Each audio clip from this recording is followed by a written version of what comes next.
I know a lot of gamers out there don't have much patience.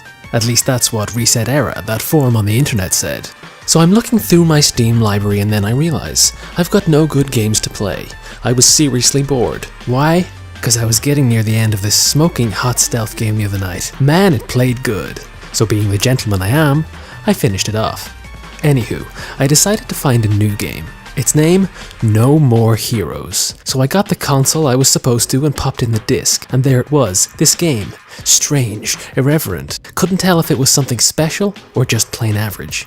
Yeah, so it seemed stylish, fast, funny, and packing heat. Bada bing. Or at least, it was supposed to be.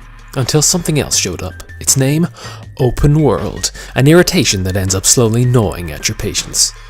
Congratulations, you've begun playing No More Heroes. How about running around this same area, doing menial tasks in between the more enjoyable action sequences? No More Heroes is a wildly inconsistent ride. How's that? Short and simple enough for you? The game is a long, hard road, but now you know. Some of it kicks ass, some is pretty challenging, and some of it totally sucks. What do you say then? Join me, and let's see how far we can break this down. And for you that's watching this right now, just let the video keep playing. Let the review begin.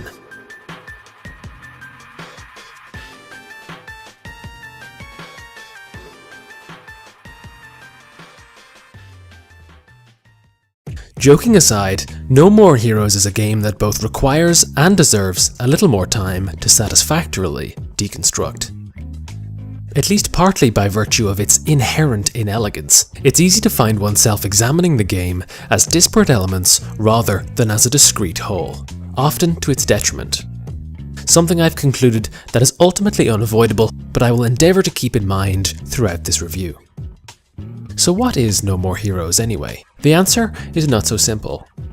No More Heroes is an action game whose moderately intimate one-on-one style lays a foundation upon which stands a 10-stage boss rush-like edifice that's cemented together by rough linear action levels with a light pebble dash of crude slapstick humour to smooth over any of the more visible cracks.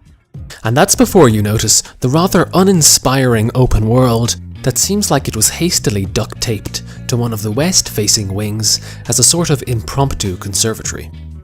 It's easy, therefore, to see how No More Heroes begins quickly to look more grotesque than picturesque.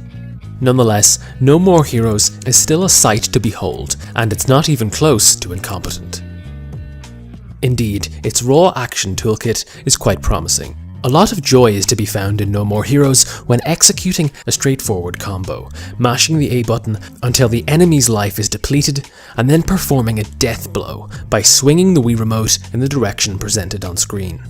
Admittedly, doing this requires little in the way of technical or mechanical skill or dexterity. There are no highly advanced techniques to pull off, nor lengthy combos to master. The only real consideration is holding the Wii Remote higher or lower to avoid the stance in which your enemy is guarding itself. In essence and execution, it's extremely simple, but what makes it refreshing and enjoyable is the fantastic feedback of pulling it off. The warm and gentle hum of the beam katana as it flashes through the air. The sudden clamour as it collides with the enemy, followed quickly by a burst of light pulsing from the centre of the screen on a successful strike. All while the controller tremors gently in your hand. In many ways, it's a fantastic example of how to produce great game feel, the je ne sais quoi that makes a good game that little bit better. It's quite a potent combination, and even though it seems simplistic, the raw stimulation is quite persuasive. This simplicity leaves No More Heroes open to the criticism that these action tools lack any discernible mechanical ceiling or challenging strategic involvement. Indeed, it's a criticism that can't easily be refuted. Yet there is no noticeable absence or lacuna that's easily perceivable in this regard in No More Heroes. This is something I attribute to the way in which the game incorporates motion control, which I consider to be highly effective.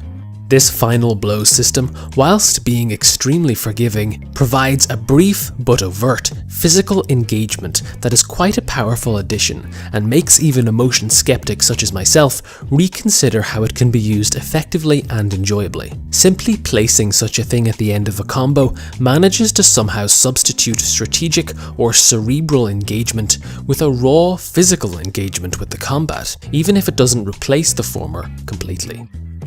Indeed, the death blow is not the only place where the game utilizes this trick. It's integrated in a slightly more advanced version for both grapples on stunned enemies and clashes with simultaneous attacks.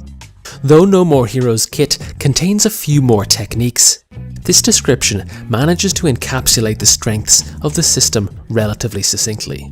When all these elements coalesce, the final result is a stimulating and fairly flashy system that manages to keep the player relatively interested in the moment-to-moment combat, despite its simplicity on paper.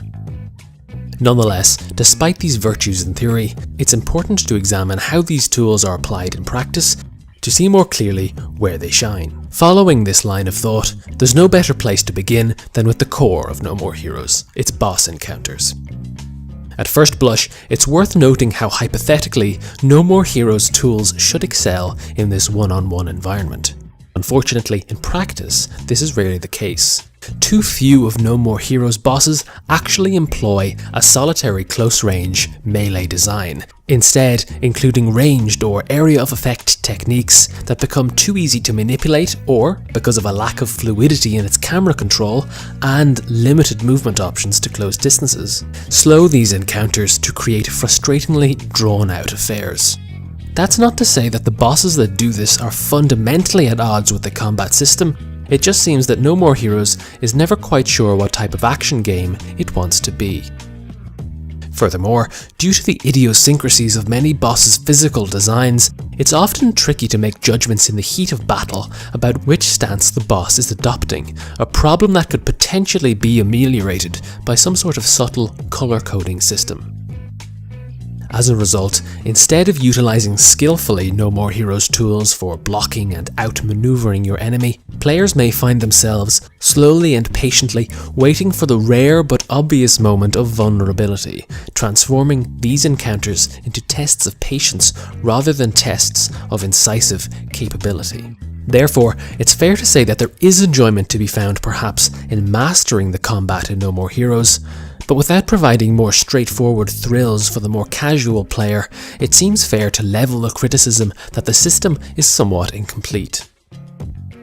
However, that's not to say that there is no casual enjoyment to be gleaned from these encounters at all. If strategic and mechanical engagement can be found lacking, then boss's non-mechanical design regularly compensates and in some cases is truly outstanding. What creates such highs in No More Heroes boss encounters, therefore, is the tone and character realization combined with other elements of the encounter. To best and most accurately depict how No More Heroes achieves this, there is one truly remarkable encounter that is worth taking some time to dissect to see how such details can contribute to an outstanding engagement. The following encounter with a late-game boss begins as many previous encounters have, yet as soon as we see the HUD display a health bar, we begin to notice a few different things. First, the patterns of movement, shifting between toying and circling, and a terrifying aggression, all in a split second. As a result, in the confined combat arena, the player has little time to drop their guard or lose focus on the enemy. Then we observe her slow, sultry swagger. There's a distinct and overriding tension of horror here, amplified by a strange and overt sexual undertone present throughout all her animations. Furthermore, her close-range design necessitates her closing distances. As a result, we see more of the enemy's threatening movements compared to other encounters in the game which are more static, where all the character quirks that could potentially be conveyed by such animations are lost. Then we begin to notice the ceaseless pounding that forms the musical backdrop, intertwined with a low and unending scream and a strange, intimate whisper that fades in and out of the player's ears. Even the simple layout of the arena is beneficial to this encounter, granting clear line of sight to all the animations throughout her movement and attacks that carry such personality. Furthermore, the player never has to navigate area of effect or ranged attacks that force them to disengage and run blindly for cover. Here, all the time, you're focused on the enemy, both because of the simple arena design and the character's own intrinsic merit. What No More Heroes achieves here, therefore, is a combination of its most mechanically demanding encounter with its strongest thematic realization. This encounter creates a tone that in itself holds the idea of threat, even when such threat doesn't actually exist mechanically in the game. This is the essence of From Software's Soulsborne series. Though there is often an above average degree of difficulty to some bosses, the encounter itself radiates such palpable terror that even an encounter that doesn't actually mechanically or strategically challenge the player, there is always a fear present, a rush of adrenaline, an underlying franticness that defines the entire encounter. With all this said, it's important to keep in mind, however, that the quality of No More Heroes boss encounters is variable, so that while some excel in some places, the aforementioned encounter is the only one of them that truly puts enough of these pieces together to become special. The others either find themselves bogged down in many of the issues I've mentioned, whether over-reliance on area of effect attacks, a lack of dynamism, certain character idiosyncrasies that can't be grasped quickly enough, and camera issues. Unfortunately, there is still one somewhat large and offensive element that requires mentioning relating to No More Heroes combat design: the linear action sequences that lead up to the boss encounters. Unfortunately, these can be encompassed fairly quickly and simply. For the most part, they're tedious and quite dull, a problem compounded by the place they occupy in the game, as a tiresome and foreseeable set of linear corridors of enemies, a necessary chore before the more exciting boss encounter can begin. Not only is this structure undesirable, but a lack of enemy variety dictates almost solely that these sequences can never amount to anything particularly interesting beyond some odd and novel surprises. Even if there are many attempts to inject humour into these sequences, they are never particularly successful. As I've mentioned, it seems No More Heroes is regularly unsure of what type of action game it wants to be.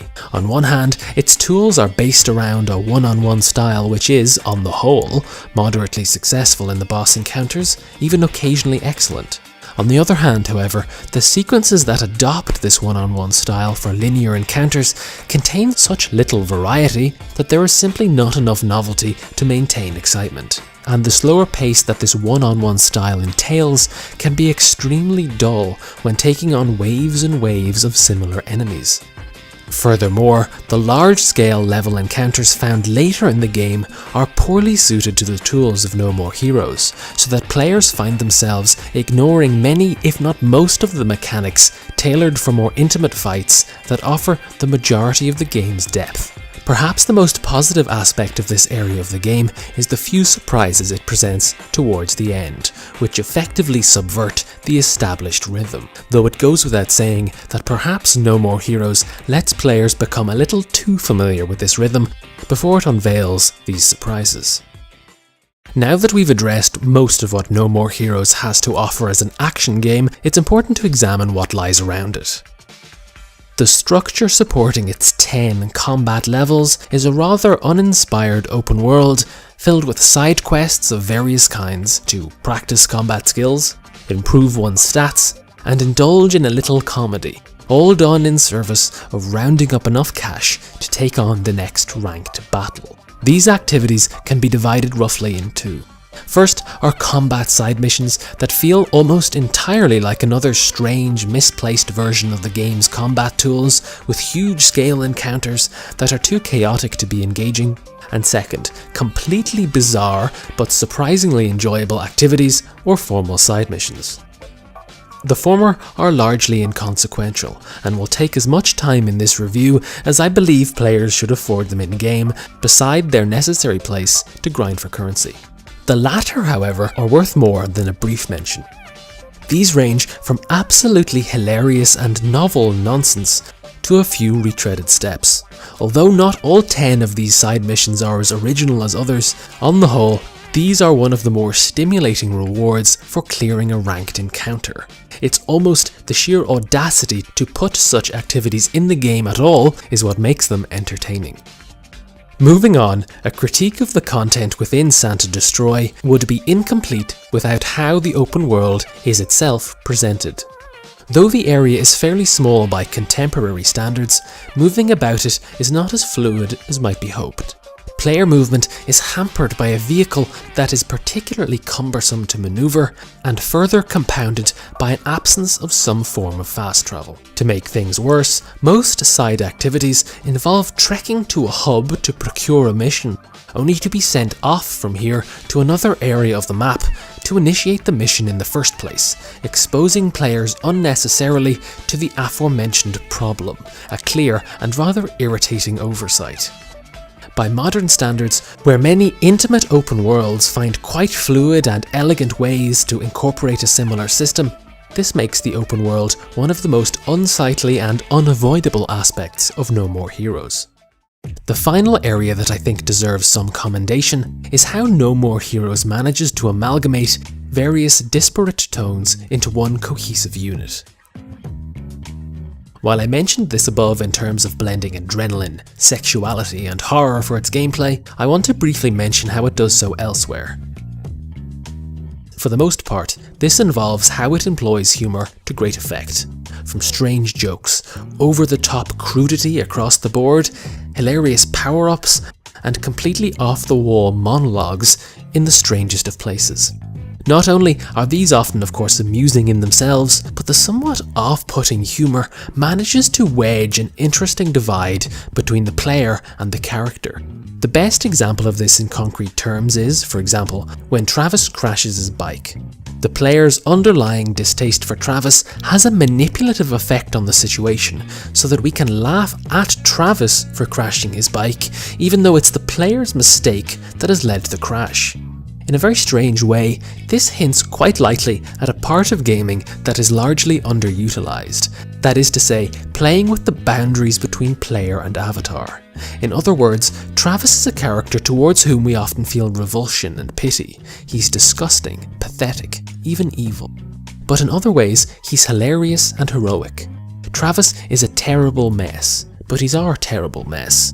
In a landscape where so much fiction in games relies on somewhat remote or idealistic characters who are stripped of much of the base and often pathetic qualities of a human, somehow No More Heroes manages to create a more complete, even if absurd, character in Travis that the player can choose to own or disown as they please, to laugh at their misfortunes yet revel in their triumphs, often in a very short time frame, and that is quite a rare thing.